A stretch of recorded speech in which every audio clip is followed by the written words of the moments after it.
but that's not real is probably the easiest way to incite fury in nerds the world over. Since the first time we crawled out of the ocean and joined the rest of humanity with our highly specific takes on very specific topics, we've often been faced with this very damning comment. But as the world slowly becomes more and more of a dumpster fire, people turn to us, the nerds, tell them stories of literally anything but right here and now. And if you've been around fiction for any part of, say, the last 20 years, the desire for realism and the nitpicking of, is that realistic, has become stronger and stronger, as you can often see more and more militant. But was realism really? And what does that mean in relation to its cousin, believability? Today we talk about it in this foundational episode of Why Aren't You Talking About This? Nerd Edition.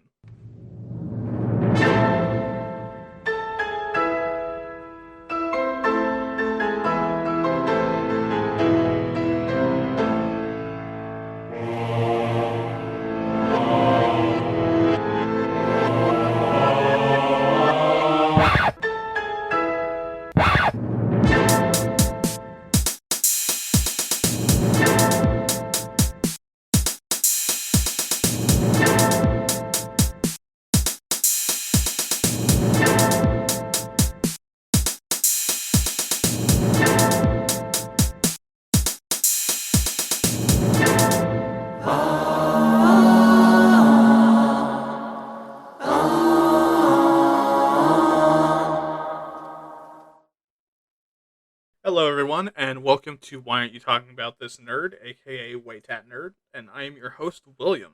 I want to thank you so much for listening to the first episode. If you're coming over from WAYTAT, thank you so much for checking out even more of my rambling and dick jokes. It means the world that you've listened to it twice as much. If you're new and have no idea what the fuck I'm talking about, check out my other show too. What the fuck are you doing not listening to all of my stuff? This is usually a part of the show where I'd give you updates, tell you important announcements, and correction emails that can't wait, or otherwise give you some info related to the show. But because it's the first episode and I'm recording in batches, I won't say anything about your emails for a while. But I bet you're asking how this works. Well, I can simply put, like my other show, but just in case you're new, here we go. Each episode, I'll be picking a nerdy topic either I feel strongly about or that's been doing the rounds on the internet. Then I'll present to you some of the history and information I found on it, some general opinions and beliefs around it, and then I'll tell you what I think. Now, unlike the other show, there's more on the line for me here. Because I am a full-on nerd. If you know the nerd Dungeon Master look, you basically know what I look like. Beard, glasses, longish hair, and chubby. I've been a nerd for as long as I can remember and have cut my teeth on Warhammer, D&D, superheroes, and video games for literal decades. I am also a chronic writer, creating entire worlds and massive stories, but never really finishing them. I also have a bachelor's in English literature, so on both a personal and professional level, I have a lot of pride on the line here. I am essentially slapping my mediocre dick on the butcher block, hoping y'all don't have any knives handy. But anyways, on to the episode.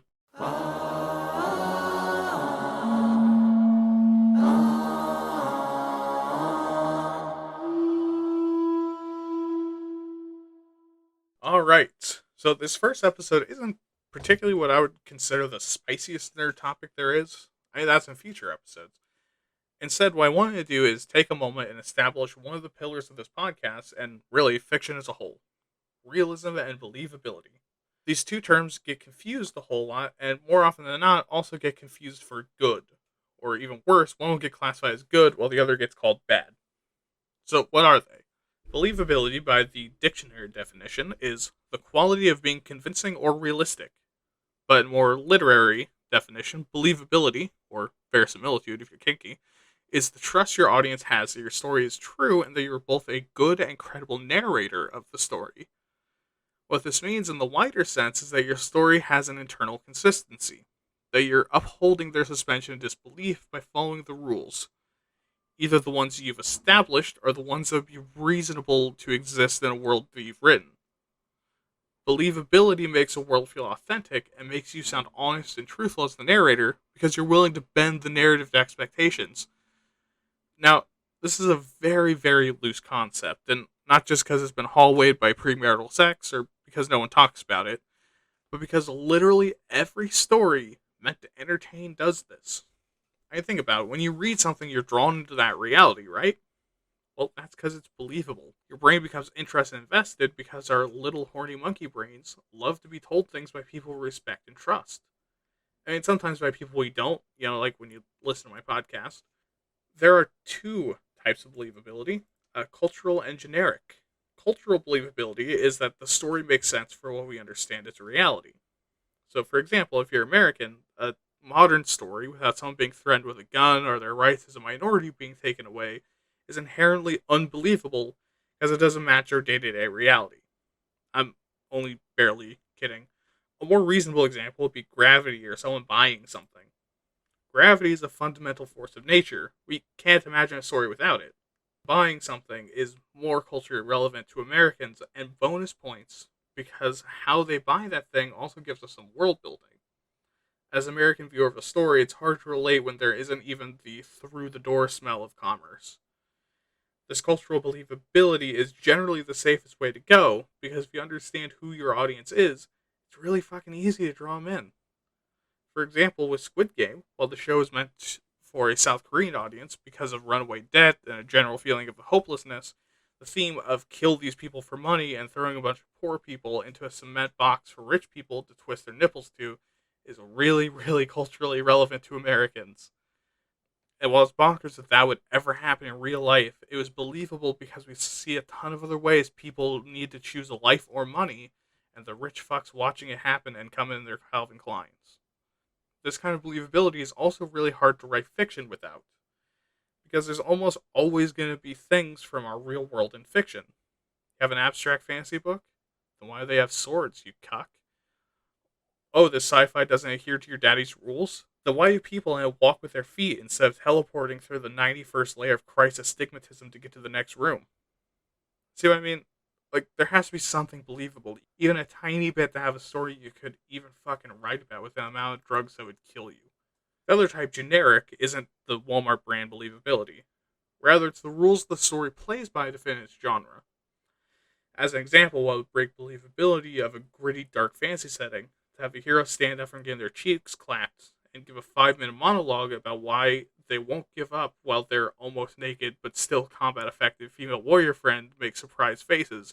It is right at home in shonen. In shonen, this makes the story fit into the genre and more believable because you excuse how fucking dumb it is in reality because you've already excused it because it lives in the genre. Now, you can actually have the opposite effect as well when you do stuff like mixed genres or overplay into your own genre. Using shonen as an example, most people more into shows like, say, Death Note or one of the many cry yourself to sleep animes are going to watch a shonen play into a genre of tits, fight scene, power, friendship, ass, power-up sequences, cheesy intros, 5 episode speeches, and even more gratuitous tits and ass, and immediately wonder why the fuck they're watching it. This can even overplay to people that normally enjoy your genre. Because when you overplay the tropes, you break the suspension of disbelief, because people start to realize, oh shit, this isn't a story choice. They're checking trope boxes to get on the listicle they want. On the other hand, mixing genres can be disastrous, like superhero fiction, grimdark. There's a way to thread the needle, like Alan Moore usually can with stuff like Watchmen. But in superhero fiction, the concessions you have to make to like the genre is just to shut the fuck up about civilian casualties and how's that dude flying and enjoy the spectacle of punching supervillains through skyscrapers being labeled as crime fighting. But grimdark, once you consider the pain, toil, and agony of everyday existence in this world, grimdark is usually a satire, a warning, and or explicitly political. Part of that is twisting everything to be as shitty and amoral as possible.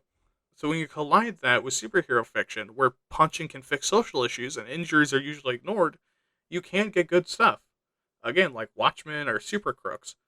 But you also get Batfleck and The Boys, and that one time Iron Man became Hitler, or the entire goddamn Punisher character. And people like Grimdark hate it because things get too hopeful sometimes, and people like superhero stuff hate it because everyone fucking dies, and no one feels like a hero, and people like me usually hate it because you took a hot steaming dump on a pile of comic books and Warhammer codexes while I watched, and had the audacity to ask me to wipe. But, I mean, that's believability. Now, realism in fiction describes a few things. Usually what people mean is adherence to real world rules, facts, and logic. Here's the thing though. Well, sure, it's easy to stop there and be like, oh, well, that's realism for you. I really want to shame some of you fucking nerds that want your fiction to be realistic. So I'm going to tell you about the literary realism movement. Hey, stop screaming. It's okay. You don't have to cry, it's only going to hurt a moderate amount. So, the realism movement describes the desire in literature to focus primarily, if not entirely, you can stop screaming, on the mundane. This kind of fiction is focused heavily on real life and more on the day to day lives of the characters rather than some massive, fantastic journey. Also, these stories are fucking bleak. There's very little embellishment or fancy bells and whistles whistles that make a story not a downer. Instead, they strip away the romanticizing we do about stuff like medievalism, the world wars, and westerns. Instead, they show us the shitty, gritty, and no more titty reality of the situation. Oh, you thought I could write a fancy adventure story? Well, how the fuck does this feudal society feel about that, Susan? Can that surf girl really take care of a fucking baby, you horny fuck? Huh, Susan? Answer me, Susan. How will her village treat her knowing there's another mouth to feed, Susan? How miserable is she, Susan? How many hours has she been in the field, Susan? Or, oh, so you thought you could have a fucking hero? Well, congratulations, Kevin. Your rootin' shooting cowboy is a fucking racist with syphilis and serious mental illnesses, Kevin. You know why, Kevin? Because he's a fucking Confederate. Oh, he's wandering town to town through the desert? What about exposure, Kevin? What about the people in those towns? Why do they want a fucking syphilitic dick Confederate with a complex PTSD packing heat into the taverns, Kevin? Anyways, realism isn't that extreme, but I'll share with you the 7 components. First are complex characters. People don't have a single motivation, so your character shouldn't either. Sometimes good people do bad things, and bad people do good things. So should your characters. I mean, people don't act reasonably, and heroes don't wear capes. Most heroes do things that are nice or stand up for people a handful of times during particularly tragic and stressful moments. Villains rarely consider themselves evil and are usually trying their best or putting their own satisfaction above others, rather than just being straight up sadists. So should your heroes and villains. Your characters are 3-dimensional people that have complicated relationships, personal drama and unresolved issues, conflicting beliefs, and are just, in general, the human equivalent of a bag of flour. And, like, sure, they're useful and can be interesting under the right circumstances, or if you really stop to think about it, but no one's going to be excited to see a bag of flour without the right context. Second, realism focuses on the need for people to, work for a living, which makes sense given the background that realism comes from. And when you're trying to share the plight of the working poor, it wouldn't make sense that they could skip out of work to go on some high-strung adventure with their friends or go slay a dragon or some shit. Because they have a factory shift tomorrow morning, and also dragons aren't real, and we're too fucking poor to afford to adventure, and also, most of the world's already explored and goddamn dangerous. Why'd I risk death to see some shit some other bumblefuck is already farming on when I need to produce 10 million bolts by tomorrow to get sent to the gulag? This focus on realism basically removes the call to adventure. And that's really realistic. I mean, how many times have you skipped being adventurous and asked that pretty girl at work to go to the bar tonight because you both work tomorrow and the outcome, regardless of how good it could be, would be awkward and might involve HR? Third, realism uses internally motivated characters. Other genres of fiction will have some big archvillain, a recently slaughtered family, a burned village, or otherwise some kind of external catalyst to motivate a character to heroism. But that isn't reality. In reality, we're on the cha-cha slide into apathetic damnation and universal entropy, baby. In reality, you always have work tomorrow. In reality, you always have some bullshit chores to do. In reality, you have adult responsibilities to take care of until you fucking die, and those responsibilities go to someone else. Literally, the only way to make a story where something interesting happens is to make yourself fucking do it. And realistic fiction is based heavily in that. While they might be milquetoast and boring old farts, every character in realistic fiction has made a choice to do something they don't absolutely have to do. These characters are motivated by their own internal choices and struggles, like reality. Sure, you don't have an exciting life, but it's not like there's a call to adventure to answer. Just get your fat ass off the couch and go walk the Grand Canyon. Boom, an adventure. Or, I mean, maybe not, because fourth is that realism usually has a very small and stark setting. There isn't no Harry Potter hidden world here or a demon from beyond the stars inspired by Coke visions. This place is boring as fuck and that's all it is. Realistic fiction usually takes place in the same place for long periods of time. Usually the whole story will revolve around one specific town or apartment or factory. Your characters aren't world travelers, and their setting isn't exciting or fantastic. I look outside at the grimy streets that the homeless schizophrenic sleeps on, and that right there is your setting. Your workplace, your house, the streets in between rarely, if ever, change. Meaning, when you write realistic fiction, your environment really only needs to be described once because it's literally never going to change. Unless it does change, then yeah, describe that. Fifth is the role of society and social pressure. In most other stories, the role of society around the characters tends to be a window dressing at worst and are occasionally mild antagonists of some sort. Well, sure, it might be a story point in your hidden vampire world fanfic about your half human, half dragon werewolf zombie looking for a Dami mommy that society would judge them, but whenever it comes to light, your character just shrugs and go, oh, actually, a lot of people want to fuck me, I guess. And they move on with their day.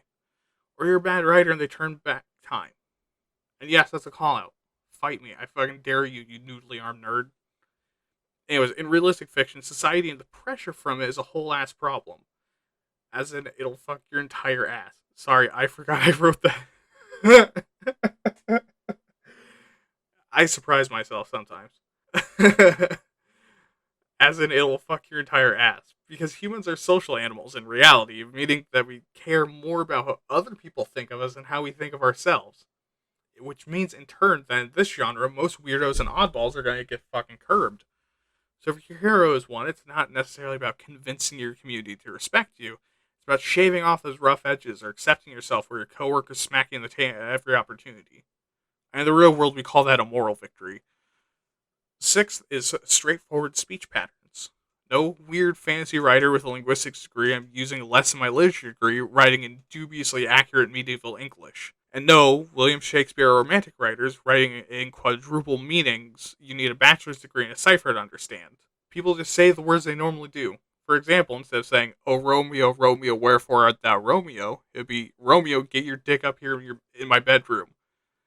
Or if Julia isn't the kind of girl I was into at Romeo's age, "Where are you at?" When you write realistic fiction, if you find yourself trying too hard to be clever, stop being clever and just write what you mean.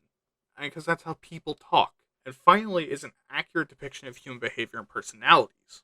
Now, while this is more important in all fiction in the modern day, in realistic fiction that still exists, this is more important than even that. And realistic fiction is a direct reaction to the trend of writing all stock characters into stories where it's either unnecessary, illogical, or confusing because the stock character is unfamiliar or doesn't make sense to include. Also, it's very common for centuries to have either kind of flat characters that just did what the plot demanded or told the audience out loud exactly what they were thinking.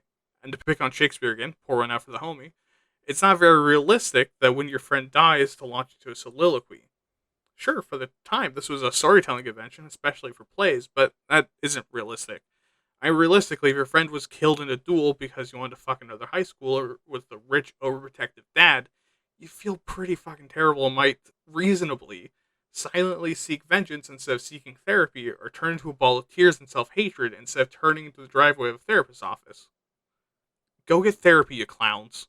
But this last piece of realistic fiction is really important to these stories, as most of the time, the main antagonist is the protagonist. Much like in our own lives, the biggest obstacles isn't some dude sitting at a desk wanting to ruin our lives specifically. While sure, the world becoming more and more of a fashion-patriarchal nightmare, most of the reason why you feel bad is because your brain tells you to. Most of the reason you don't do something is because you tell yourself not to. So, in order to make a story progress, you need more info on your protagonist than fight sword good, big dumb.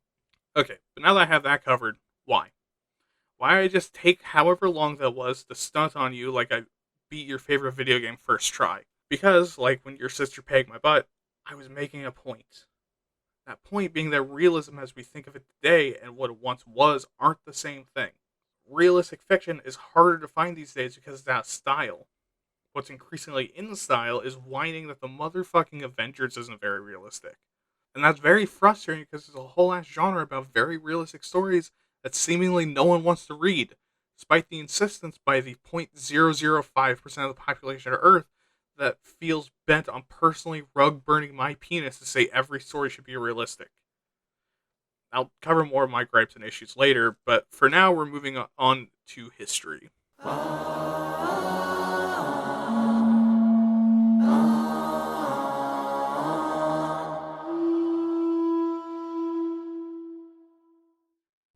And we start 1.6 million years ago when the first Homo erectus, nice, turned to another weird shaped monkey and said some bullshit.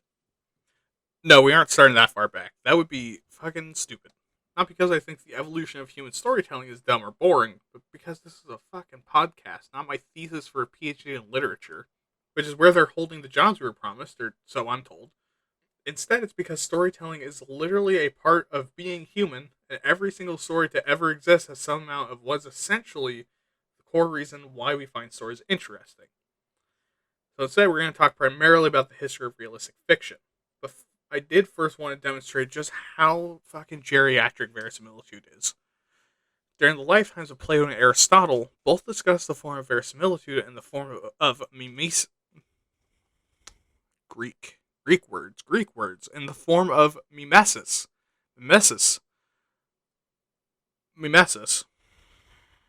or literally imitation of nature. The definition of this form of storytelling is essentially showing, not telling. And they weren't discussing like, hey, we figured out that stories tend to mimic how things really happen, as much as that would get their big Greek asshole dicks hard. They were talking about it like it was already a well-established concept they're philosophizing about the nature of. You know how they philosophize about stuff like the origins of humanity? The language used is really similar. And keep in mind, these dudes are literally older than the fucking horseshoe. Verisimilitude isn't something a Redditor started thinking about 10 years ago. So now I'm going to go over the history of realism, something a lot easier to cover. That's because, while sure, there was realism in stories throughout human history, if you've read like 3/4 of any culture's mythology, clearly no one gave a single fuck about that. And it's the same thing with folklore, and to an extent literature as well. Even as different styles of literature came and went over the millennia, the thing that remained extraordinarily rare was relatable, fleshed out characters. Well before realism was the Enlightenment era in the late 1600s to the 1700s that was heavily concerned with scientific, philosophical, religious, and social rationalism. This era's literature mostly dealt in shit-talking the traditional views of faith and science as far too nonsensical, and that now we figured out how humans should be. Perfectly rational science machines that argue philosophy with perfect logical chains that still believes God exists, but that also he's a rational creator that made everything with a completely clear, sober mind. And this went in places. I don't particularly want to cover the socio-political consequences of this, but the reason I'm bringing this up is to introduce you to what came afterwards in Romanticism. Romantic literature in this context is literature that gave the Enlightenment the middle finger and made the very brave statement of, whoa there, fuckaroo. People have feelings and God is good, and also, nature loves us. And this literary movement was ultra-romantic in the starving artist sense. They loved underground literature, aka unpublished literature, because it was closer to pure human expression. A lot of skepticism about science, religion, and industrialization was also key to this movement. While sure, it sounds nice, keep in mind that at this point in Western literature, characters fucking sucked. I mean, trust me, I've read a lot of it. Both Enlightenment and Romantic literature. Almost every character fucking sucks and I hate them. The only exception are things the Bronte sisters wrote and Benjamin Franklin's personal writings because the son of a bitch was eccentric. But starting in the 19th century in France, people started to feel disillusioned with the Romantic writers. Why? Because they were fucking poor, and the Romantics were out here stroking their ego about starving artists, God and tree good, machine and money bad. Which was not the experience of many of the people being forced to, work for a living. So the writers of what would soon become realism wrote small and focused less on philosophical grandstanding, making that the quiet part, and more on the characters being interesting and saying clearly political things. The two earliest writers in the realistic style, oh boy, here comes some French. You guys are gonna love that. Were Honoré de this is gonna Balzac. The man's last name is Balzac. And Gustave Flaubert. And being an English literature major, this is where my knowledge of these guys really stops, as you can tell by me not being able to pronounce their names. So, according to the internet, Honoré de Balzac, Honor the Balzac, was known for having incredibly complex characters and detailed environments they inhabited, while Gustave Flaubert, I said that like the whitest person to have ever lived,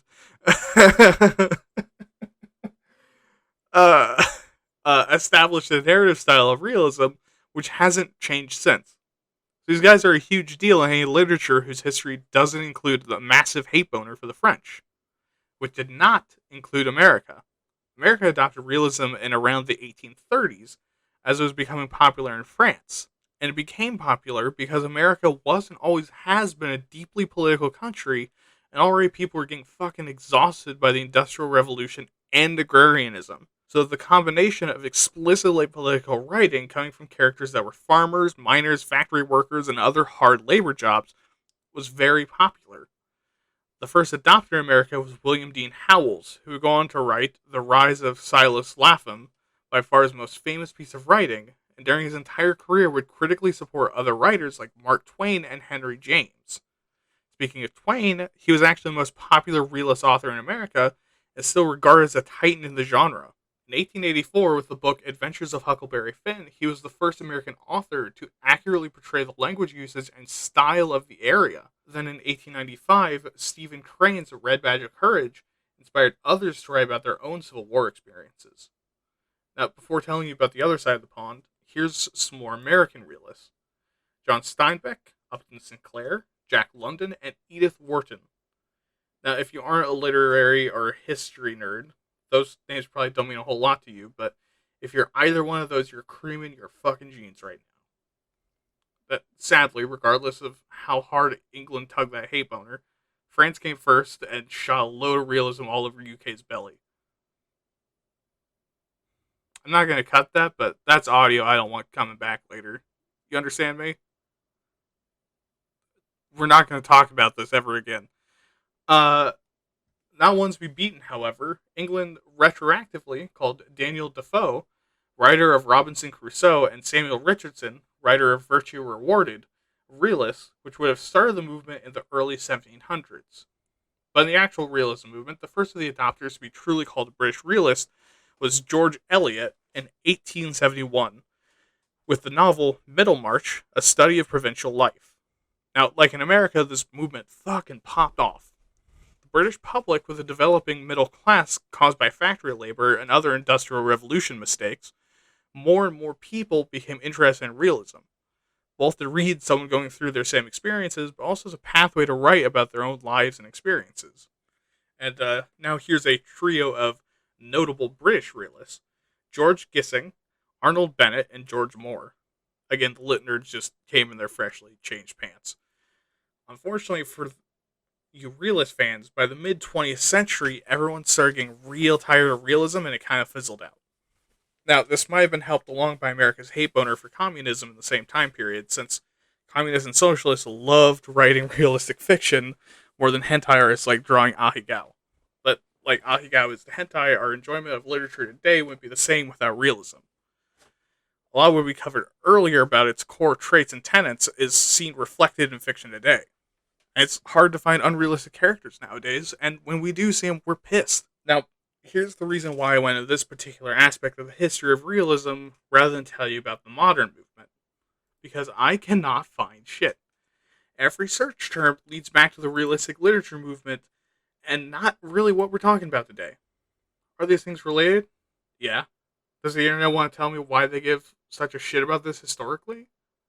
Fuck no. What I can tell you before we move on to the current issues, though, is that my best guess is based in film. And that's because in the 1970s, there's a style of filmmaking called realism, which is basically the same thing as this brand of realism. This continues to today with a lot of films trying to appear as though they could happen in the real world. If you've seen a good number of those boring movies, that's the first sign you're either getting old or turning into that film guy. I'm getting both, by the way. Some of those movies I love. Anyways, let's get to the modern and talk some issues.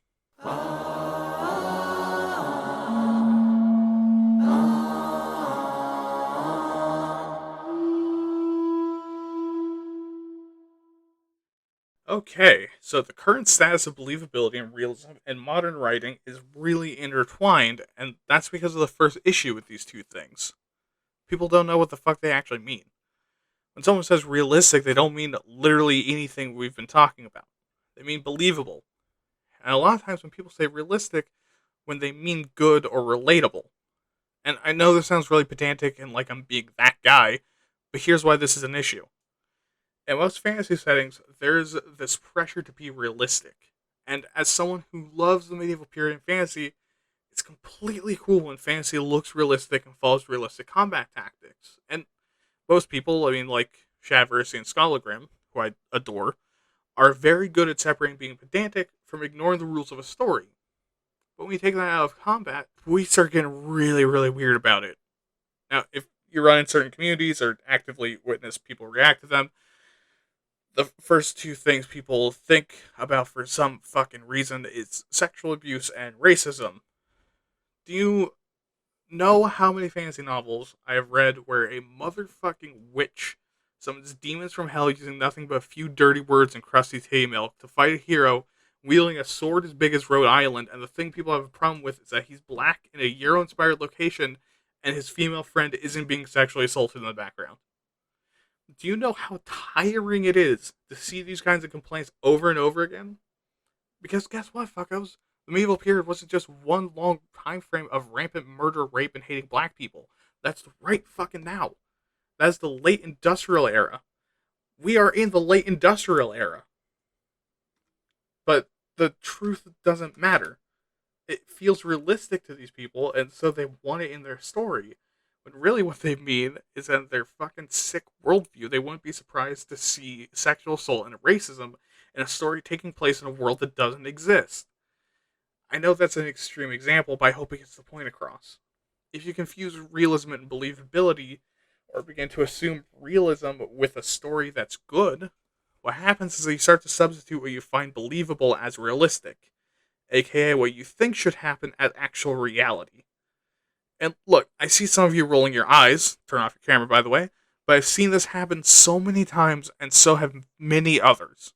Okay, so secondly, realism is used to mean objectivity, which this means is that what people think would be a reasonable response is realistic and therefore good, and everything else is stupid and unrealistic and shitty writing. Now you might be thinking to yourself that this makes a whole lot of sense, and you'd be dumb and wrong.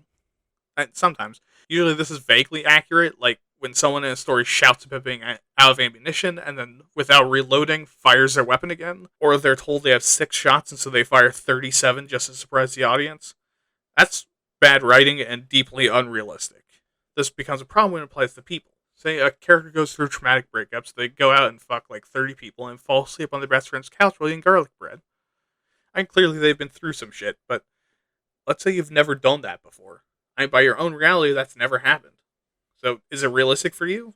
Probably not, but because you aren't a crazy person or have a Twitter account with more than 20 pity/simp follows, you understand that your reality isn't the only one that exists.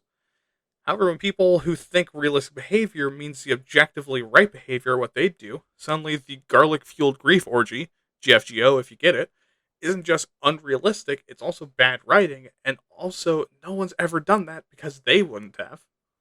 And for a better example, ask someone who doesn't think gay people exist to watch the She-Ra remake. Most of the time this turns into a people can be sad too, Brenda moment, but other times it turns into blocking your Uncle Kyle because you can't imagine 2 boys smooching. Now what these two things combine into is an atmosphere most aspiring writers want nothing to do with. They suddenly become terrified of being unrealistic and hold their plots back, over-explain, or outright just never write. Which is sad, especially for someone whose creativity is such a big part of their personality, like me. By saying that every story needs to be entirely realistic, especially when people mean believable, not only are people prodding my baby rage, but they're also making authors feel like they need to be a perfect writer before they even try. And the thing is that literally no writer that has ever existed is a perfect writer. Every story has at least a single plot hole, a single moment of absolute bullshit, some confusing language or a narrative slip. And usually editors can find these, but they don't have the time that you fucking degenerates do to comb through every single word of every single sentence of every single paragraph on every single page of a 200 to 500 page book to find every time they kept in an Oxford comma where it didn't belong. Stop that shit before I send you my scripts and give you an aneurysm. And seeing how unreasonable this side of the argument can be will very reasonably put you on the exact opposite side of them. But if you know anything about American politics over, say, the last 275 years, you'd know that this is not a great response. Because the other side brings into play the classic, fuck you, fiction isn't believable anyways argument. pause for a moment. Like, pause the podcast and think about that for anywhere between 10 seconds and the rest of the day. Was the one fucking core thing we said about believability in the beginning? Right. Every story has it. Every story, in one way or another, is believable. People throw this argument out in a lot of circumstances. They don't want to agree with you that it's really unbelievable for a character to straight up break the rules of the world, to it being unrealistic for anyone to fuck that character, to telling people that this particular plot point might have been better left out since it seems to be pro-domestic abuse. But they can't think of any other response and don't want to lose. Or my favorite way to give me baby rage, hotter than the sun and more intense than Christ Almighty himself, gamer screeching hard enough to start Armageddon. But it isn't real, so who cares? Not even just saying that inexplicably makes my blood boil in my dick hard. As a side note, you better keep that in mind if you say that to me in person. And while I can't explain why, I can explain why that argument is bad. Not only because my earlier antics with unbelievable story examples, but it's because literally to relate to a single part of a story, you need to trick your brain into believing it's happening or has happened. Meaning that whatever you're watching, no matter how nutty, draws you in because your stupid fucking monkey brain thinks it's learning something. Now, realism isn't really necessary for a good or believable story. I honestly think that if you want to see that in action, you can watch about half of the shoujin or shoujo anime that's ever existed. And shit just kind of happens because it's cool and fun. Like, a realistic shonen fight is done in a half a second because everyone just pulls out their ultra cool finishing move that has their lifespan, but grants them the strength to bang your collective moms while killing Satan with their pinky finger. Or the first time the hero gets stabbed or hit in the head or impaled or their life drained, they literally just fucking die. Instead of the duty they have their friends and to make sure that their will they won't they love interest is comedically seen naked, doesn't cry anymore, letting them keep going and overpower the villain. But what realism brings is that it helps to ground a story and is a really cheap and sneaky way to make the audience more invested and believe even harder. Saying fiction isn't realistic is like saying, who needs drugs when I have Jesus? I'm sure you could say that, but having drugs does make life more interesting. Now, before we move on to why any of this shit matters, there's one final point I want to make. It's the really weird relationship between fiction and this misplaced idea of realistic right now. Because over the last few decades, it seems like audiences have been braying for more realistic stories, which, if you've been on the internet and paying attention to the dark, jizz-stained corner of the internet, that's the online writing community, you've also probably seen this. But even as the brand gets louder and louder, increasingly unrealistic stories have become exponentially more popular. Looking at the highest grossing movies in 2000, you have How the Grinch Stole Christmas, which is fucking number one, by the way, Mission Impossible 2, Gladiator, Perfect Storm, and Meet the Parents. Out of those, the only movie not even vaguely trying to be realistic, let's be honest, sensible, is How the Grinch Stole Christmas. The rest are really trying to kind of take place in the real world, if not telling stories that very much could have happened. Now, compare this to 2022. Top Gun Maverick, Doctor Strange in the Multiverse of Madness, Jurassic World Dominion, The Batman and the Minions, The Rise of Gru. Now, of this list, literally only Top Gun is arguably realistic. Even The Batman, which is the most realistic good Batman movie we've ever had, isn't that realistic, is it? And obviously a kid's movie, a bad Marvel movie, and Chris Pratt's Dances with Dinosaurs aren't realistic. And this is compared to all-time grossing being Avatar, Avengers Endgame, Titanic, Star Wars Episode 7, and Avengers Infinity War. All but one of them being unrealistic and Titanic being realistic fiction. Now, do I know why this is? No. But I really suspect that a huge population of people who say they want realism don't know what they're talking about or are lying, considering movies like The Black Klansman and The Irishman, which I like both of those, are nowhere near popular. Anyway, let's get to why you should care as much as I do.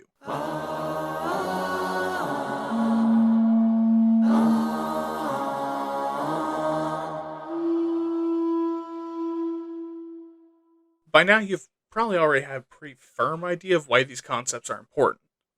I mean, that's more or less what we've been doing this entire episode. Let's summarize some points and kind of walk through both why it would matter in a story and a larger social level. Starting with why having believability matters. But really simply, writing or telling a good story is built on your audience believing your bullshit. A good story is believable not because cool stuff happens, but because your audience cares cool stuff is happening. Believability is a requirement when you're telling a story because our filthy little horny monkey brains love to be taught lessons and learn things. And the brain kicks into learning mode when someone tells us a story. Now, if the narrator of that story, aka the storyteller, turns out to be a filthy fucking liar because they break their own rules or are speaking nonsense, our brains recognize it as bullshit and ignore them. We lose investment. So when you write a story, you need to have things that are consistent and seem like it could happen to be the gateway drug. That's why a lot of stories start simply. You almost never see a story with the badass hero towering over the series villain with their weapon raised and the narrator telling you this is a big moral choice. Because none of this makes any fucking sense and we don't care. Now, what happens if your story lacks believability? Well, it doesn't get read or listened to. It doesn't matter how cool it gets. If your audience is uninterested from the beginning, they won't give a single fuck. And why is that? Because again, somewhere deep in our brains, when we hear a story, we think it's true. We aren't hearing schizophrenic whispers from a brain that needs help. We're listening to a genius give us a brief portal into another world. But if from the beginning it sounds like a complete lie, no one wants to hear your garbage. Your story won't matter and people won't care. This includes if you abandon or break believability. This includes if you abandon or break believability. You rip people out of their suspension of disbelief. Sure, they can buy the dragons exist and breathe fire and have very high-powered magic, but you took a lot of time to make sure that they knew that dragons can only take off from a high place, and now you have Box Rex, the Dragon Lord, just taking off from the ground like fucking nothing? For a good amount of readers, this will completely shatter their trust in you. Or, if at the ending of your very long-running TV show, you remove all believability by robbing your characters of both interesting character arcs and their personalities in order to make sure you turn your show's legacy into a horrific train accident between the good engine flop and the passenger engine nerd rage so you can work on Star Wars. But now, why does believability matter on a social level? Well, in two ways, and one of them is very personal. The first, less personal reason is because stories provide excellent entertainment and education. It's the primary way to entertain people throughout human history and probably will be until we all kill each other with bombs beyond our comprehension or ability to use responsibly. Stories have been used by humans to teach ethical and moral lessons, values, and even knowledge for hundreds of thousands of years. Stories keep our filthy fucking ape brains busy while we try to be responsible adults and pay taxes or go grocery shopping or do laundry. Or whatever responsible adults do. I have an English degree and a podcast. And that joke is the other reason. Kinda. Making good stories means that you help everyone that makes good stories. You be the gateway drug and the soft spot in someone's heart that puts on the path to reading. Making 3rd edition D&D characters with my dad and reading John Flanagan's Ranger's Apprentice books, moving on the path I'm on today, and both of those things still have a very special place in my heart. I love to see the nerd and art communities grow, and I think everyone has a subject that they can be an artist or a nerd about. When we make believable stories as members of those communities, we push each other to give even a modicum of a crumb of a fuck about doing a good job. We grow the community and get taken more seriously.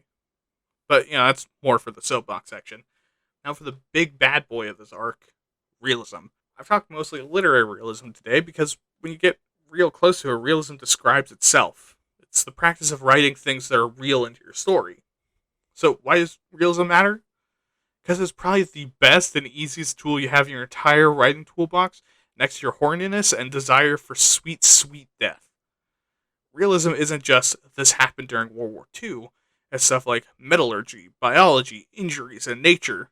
Does your knight character survive what would normally be a mortal blow from a sword because he's wearing a breastplate? That's realism. The great thing about realism is that you don't have to explain shit if you got it correct. If you're right or it just looks right, people will go, oh yeah, that would actually happen, which is awesome. Now, when you include realism, if you got your facts straight, or straighter than your audience, then it also increases believability. And the crazy thing is you don't have to do a fuck ton of research. Look around you. What things would realistically be in your story?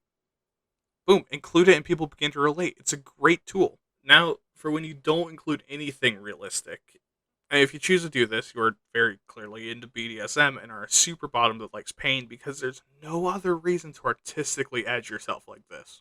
But for argument's sake, what does a non-realistic story look like? In short, long and full of explanations. Note that this doesn't mean boring, it just means you really have to try to create new stuff for literally everything and explain why you did that in character as the narrator. The only examples I can really think of that I'm even capable of describing verbally are super magitech out society and fantasy settings. Would a lighthouse work better than an obelisk that transmits information about the coastline directly into your captain's head? Arguably, but it's both unrealistic and fucking awesome. Does your Da Vinci inspired Rube Goldberg contraption used by your adventure character the fight unrealistic as hell and would probably be literally the worst thing ever in real life? Yeah, but it's awesome and fires cannonballs and lets you focus on hitting on some fine, fine honeys while the machine stops the bandits approaching you from behind trying to knife you in the ass. And some science fantasy stories also take this approach with like FTL travel and crystal spheres. Does the Spelljammer crystal sphere make any sense when you think too hard? Absolutely not, but it's still cool. See what I mean? What does this mean for the society we live in? Aren't we going to think of the children and how much they need to be reminded of how good slash bad society and the world is and need to escape from slash to Fantasyland? Well, this is something we largely covered earlier. The reason why realism is important is because it's so incredibly useful, it can also be kind of dangerous in the wrong hands. Realism, when handled well, creates very immersive stories and can also importantly be used in genres like satire to make a point about very important topics. But when used wrong, can be used for some really god awful hot takes and even shittier stories. For example, if we take realistic to mean good, that means all you need to add to a shitty story to make it good is make it more realistic. So the movies Cats and Super Babies would be good movies if only they were actual fucking cats and babies. If you've seen either or both movies, you know this is absolutely wrong. On the more sinister side, say you're writing a fantasy story and also hate gay people. I know, unlikely considering you also probably have a degree in art, but imagine in order to get your point across, you write a fantasy story and attach all the gay stuff to the least realistic parts of your story. Well, now, whether intentional in this example or not, you're associating unrealistic and gay to the audience.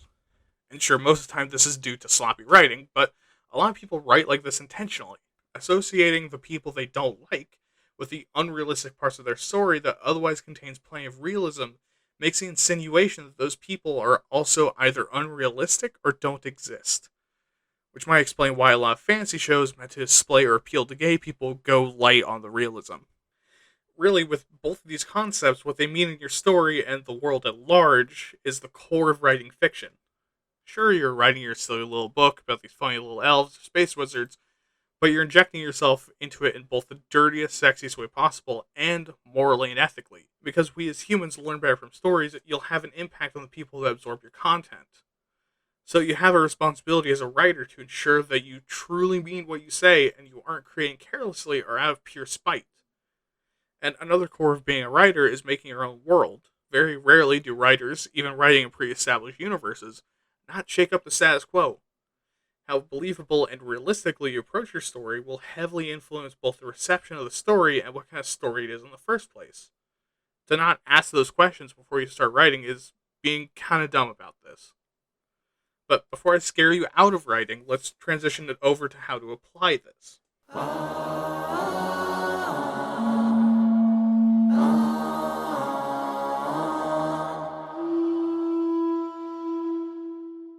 Now, most of the time, the application section is going to be dedicated to how to use the shit-sucking scum of the earth tropes, or making sure your story doesn't accidentally misuse it. But this time, since any story will have it, this is more like a writing advice section. I understand it's scary being told that these things are great tools or requirements and can be easily mishandled or turn your story to a sticky lump of butthole candy, but using both these tools can be really easy if you stay on top of your story while you write it. So, how do you make a believable story? Begin by knowing what it is you want to say, and say it. Don't chicken out because you're afraid of breaking something. Are you trying to write a comedic graphic novel that slowly turns tragic and ends with the main character dying alone on a battlefield because all their friends die as a commentary of war? Then at the end of the story, kill the fucking character and keep them dead. You know why? Because if you don't kill them, your audience won't think, oh wow, thank God they're safe. They'll go, what the fuck?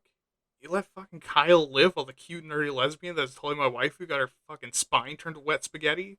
Fuck you, writer. And now they aren't paying attention to what you were trying to say. They aren't mad at the message, they're mad at you.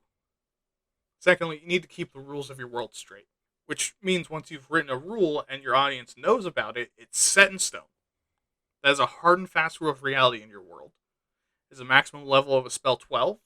Then no one can ever cast a 13th level spell because your audience will immediately stop believing you. And it's not like just on the rules of magic. They'll see right through you and that you realize you've written yourself into a corner or being a filthy fucking liar to save that one character you want to be real so you can fuck them. They'll start to, at the very least, question every other rule, if not abandon them entirely and snap back to reality. Oh, there goes gravity. They're asked back into realizing they're reading a book or crying over animated characters that never existed. At that point, you've lost the audience. They don't care anymore. Now, the other part of believability in your writing is getting your audience engaged and keeping them engaged. Well, sure, this sounds like a big ask. Remember that unless you're Clockwork Oranging your audience, they want to be there. So you really just have to not directly get in their way. And there are 5 ways to not cockblock yourself that are most prominent. First, focus on concrete details.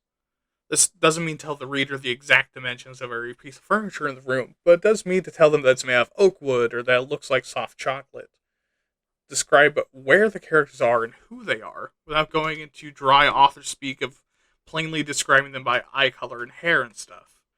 Make sure there's something for the readers to really grip, like while you put your hair up to take a doggy. Second, focus on emotions that are both true to your characters and relatable to your audience.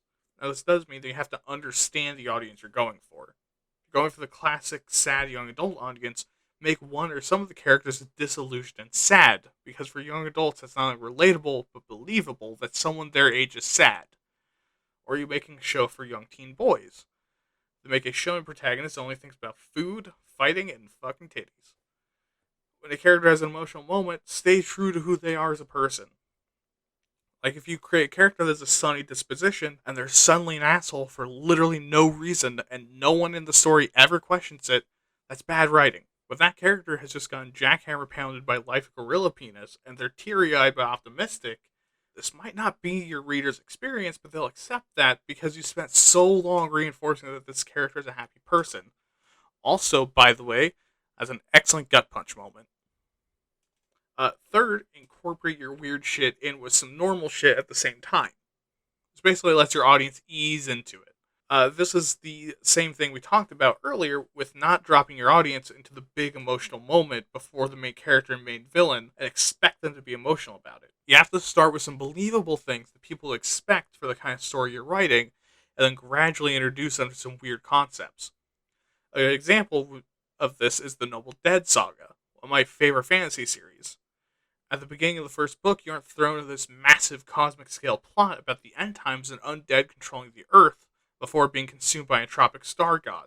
No, you start with Liesel and Magri running a scam, pretending to be a vampire and a vampire hunter, respectively. Now, we understand the concept of scam. We understand the idea of vampire hunters, and we understand Liesel is an elf. We package all of that with the information that elves can move so fast as to be mistaken for supernatural monsters, and that vampires both exist and are common enough problem for the scam to work. And because we've packaged this, the normal shit now includes that vampires exist and elves are fast, which comes in handy later when Marguerite finds out she's half vampire. Then when that becomes normal to the story, we learn more weird shit. See, show your audience something they understand and package it with some nutter shit and they'll be more likely to believe you. Fourth, stay consistent and don't make mistakes with real world things or things you've made up. This is what I talked about at the beginning of the section, but packaged differently. When you make something up or include a real thing, it becomes canon, and if you ignore the rule or get it wrong, your audience will know, and boom, again, they won't trust you anymore. Now, this actually isn't the case for all audiences. Fantasy audiences in general are more willing to accept something that I've seen Shadversary, an old favorite of mine, refer to as lightsabering. Basically, this practice in fantasy and sci-fi is to make armor aesthetic and not practical. I mean, only pedantic assholes like me or the entire YouTube content creator community of overanalyzing media will really raise a stink about that, but your audience might not unless you specifically show the armor working sometimes and not other times when it should. But basically, you don't need to abide by reality, but, if you do, you need to abide by reality for everyone. Make sure everyone is following the same rules. And fifth, when you do break the rules, address it. It's your world, you can break the rules. And while this sounds like it invalidates everything above, trust me, it doesn't. Because what this means is that you're allowed to have your own set of rules written out and give the audience a different set of rules to set up surprises, an unreliable narrator, fantastic breakthroughs in magic or science, or characters making discoveries at the same time as the audience. You're allowed to say, for example, there are no aliens on Earth, and then reveal, oh fuck, there's totally aliens if your intention was to do that, or if your audience thinks you intend to do that in the first place. Using the Sunny character from earlier, if you explain them being an asshole by having a character nod sagely and go, post-diarrhea stomach pain, we've learned something about the Sunny character. They lash out when they're in pain and uncomfortable for something that only affects them. We also learned about the character that said it. So in that one change, we saved a really shitty moment of writing and made it interesting. Also, we've covered it in shit. Whenever you tell or show the audience you're breaking the rules, explain to them that everyone else is just as surprised as they are. And suddenly they're happier with it than if you never said a thing. Now, for realism, while a lot that is said about believability also applies to realism, especially with those 5 hints, there are some other minor things that can help you out with your realism. Firstly, while I personally really love having realistic stuff in my fiction, like armor, weapons, medicine, and even implications about species based on their physiology, don't stroke your dick about it. If you get too horny about your own realism and describe in granular detail why exactly it makes biological sense for your orc fetish bait female character to have giga honkerodoos and a 12-pack, people are going to think you're insecure about it. Or worse, they're going to get bored or weirded out and stop reading. Sure, it can be fun to describe the design of a sword and be like, this is why it's perfectly shaped and balanced for this specific use by this specific person. The people that really care don't need that much information to obsessively dig into every dirty little nook and crevice of your naughty writer's brain for lore snippets on why things are the way they are. Secondly, don't go overboard.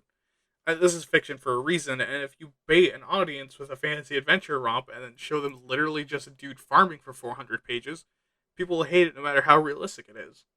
Having realism is like medicine. Make your story a lot better and healthier, but if you overdo it, your story is going to die. And when you can't find some speck of information in your research, tell you the exact specifications of a certain thing, just make it the fuck up. Within reason, obviously, but your audience probably gets less of a shit than grandma without prunes than the dimensions of your galleon-sized Zeppelin piloted by big-dicked oily muscle men are a few feet off. As long as it seems realistic, your audience will go for it, so don't hurt your soggy little thinking machine trying to research something pedantic while it stops you from writing. And finally, when you do choose to include a heavy helping of realistic stuff in your story, make sure you think through the implications. Don't do half measures because you're trying to use an easy and cheap tool. Including stuff from real life says things about your setting, even if you don't want it to. Does your fantasy setting have revolvers? Then why has no one ever thought to make a rotary gun? Does your setting include painstaking detail about farming and crops and food outputs? Then why the fuck do you have an entire ice kingdom that doesn't trade or raid? The benefits of realism that you can tell your audience to touch grass and they'll thank you for it. The drawback is that you also have to touch grass or else the audience will see that you literally have no idea what you're talking about. And that's basically what I have as far as advice goes. Let's go over to my soapbox corner before I let you go back to your family. They paid the ransom.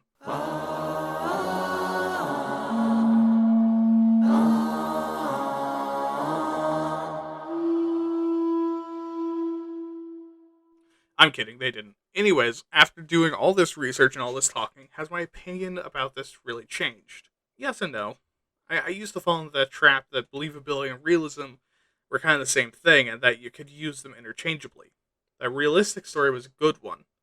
But I held these beliefs while loving superhero media, fantasy books, anime, D&D, and goddamn Warhammer. But I don't like reading Tom Clancy or about half of realistic fiction. I had so much evidence that realism doesn't by definition mean good, especially for my taste. I was huffing my own farts thinking I had a gigabrain take. Do I think that realism is any less important? No, not really. I still like it when a story has some elements drawn from the real world, like kind of realistic weapon anatomy, really pedantic and deeply researched information about how creatures work, and detailed setting Bibles about a mile thick. I still try to write things that, at least on the surface, look pretty realistic, and I think as a tool, it'd be kind of dumb not to use it when it makes your life so much easier. Of course, you always have stories where being super unrealistic is the point, or that realism doesn't matter as much as the rule of cool or rules of the genre. That's really the biggest thing I've actually forced myself to learn, like, dad helping me with math homework. Not everything should be realistic, and there's going to be some sort of baseline assumption. It's just hold on to your nuts. We're taking a fucking ride. And that's fine. Do I think any different about believability? Oh, not at all. I thought it was important before, and I still do. I think more than realism, you always need to strive to make your stories believable. Anything less would just be fucking lazy and poorly executed. There shouldn't be a story setting out to be unbelievable. That's what you're trying to do. Get your head out of your own fart stank. You aren't doing something no one's ever done before. You're doing something writers know is a bad idea. I mean, all that being said, I still love to pick apart stories and find where they break. I love to think about the implications a story has just by saying what it says. And I think that's where a lot of people get confused. People that dig in these nooks and crevices online and have hundreds of thousands, millions of views talking about where fiction breaks or what's realistic aren't saying that every story needs to be realistic. What they're saying is what I'm saying. When you consume media, it's okay to buy into the world, but pay attention to it and don't just shut your brain off. And that's the way they and I enjoy stories are by dissecting every little aspect, especially the things the writer was too busy enjoying their lives to even think about. But, anyways, let's wrap this episode up for you.